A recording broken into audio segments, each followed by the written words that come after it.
Komisi Pemberantasan Korupsi (KPK) telah menetapkan 5 tersangka dalam kasus dugaan korupsi pengadaan iklan di Bank Pembangunan Daerah Jawa Barat dan Banten, Bank BJB, dengan kerugian negara mencapai Rp222 miliar.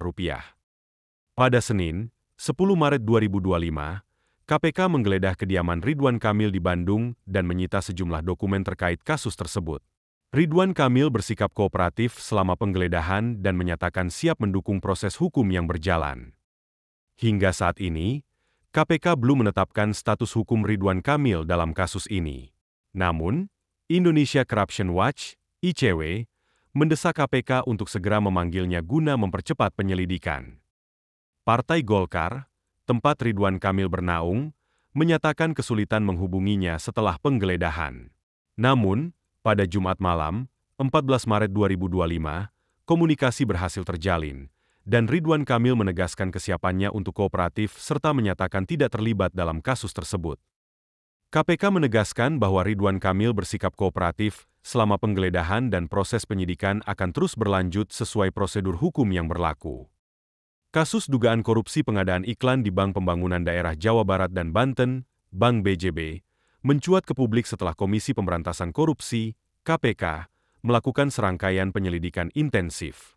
Pada 13 Maret 2025, KPK menetapkan 5 tersangka, termasuk Direktur Utama Bank BJB, Yudi Renaldi, dan pimpinan Divisi Corporate Secretary, Widi Hartoto. Ketiga tersangka lainnya adalah pengendali agensi periklanan yang bekerja sama dengan Bank BJB, yaitu Ikin Asikin Dulmanan, Suhendrik, dan Sophan Jaya Kusuma.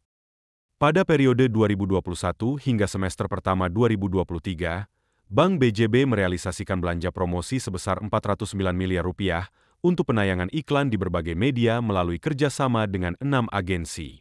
KPK menemukan bahwa proses penunjukan agensi tersebut diduga melanggar ketentuan pengadaan barang dan jasa, serta terdapat selisih antara dana yang diterima agensi dan yang dibayarkan ke media, yang mencapai Rp222 miliar.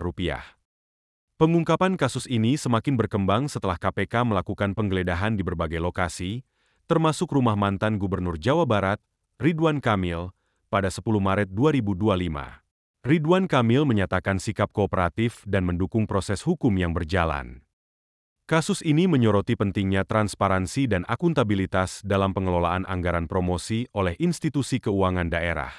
KPK menegaskan akan terus mengusut tuntas kasus ini untuk memastikan bahwa dana publik digunakan sesuai ketentuan dan tidak disalahgunakan.